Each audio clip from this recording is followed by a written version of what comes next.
Nakakita ka na ba ng sibuyas dahon sa plastic container? Ang idea na ito ay madali lang gawin, hindi na kailangan ng greenhouse o malawak na lupa.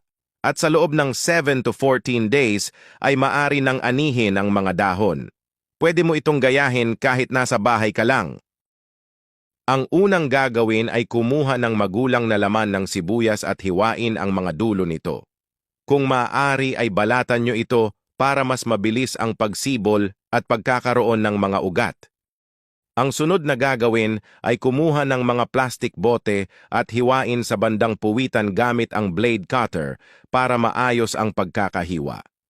Pagkatapos ay kailangan mong butasan sa ilalim upang mabilis mag-drain ang tubig para hindi mabubulok ang ugat ng halaman mo na sibuyas. At ang ilalagay mo na lupa sa pagtataniman ng sibuyas ay sandy soil. Magandang gamitin ang sandy soil o buhangin sa river dahil mabilis natutuyo kapag didiligan kaya ang ugat ng sibuyas ay hindi maging sanhi ng pagkabulok. At ayan na kailangan ibalik ang kapiraso ng plastic bote at magsilbing takip para mag-moist ito sa loob at mabilis ang pagsibol ng sibuyas. Makalipas ang isang araw ay kung titingnan mo ang mga sibuyas na tinanim mo, ay makikita mo na ito na nagkaroon ng ugat at umusli na ang talbos.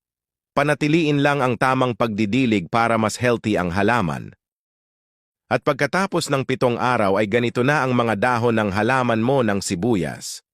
Mahigit kumulang ng 4 to 5 inches na ang haba ng dahon, at ang mga ugat ay mahaba na rin sa ilalim kaya mabilis na ito uusbong ang mga dahon. At pagkatapos na ng 14 na araw, ay ganito nakausbong ang mga dahon ng sibuyas, at sa gulang na ito, pwede na rin anihin ang mga dahon nito.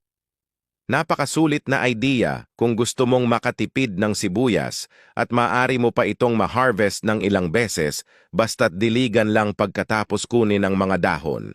Alam mo naman sa panahon ngayon ang presyuhan sa sibuyas? Di ba napakamahal? Kaya kung ako sa'yo kaibigan, gayahin mo na ito para makatipid ka rin ng sibuyas.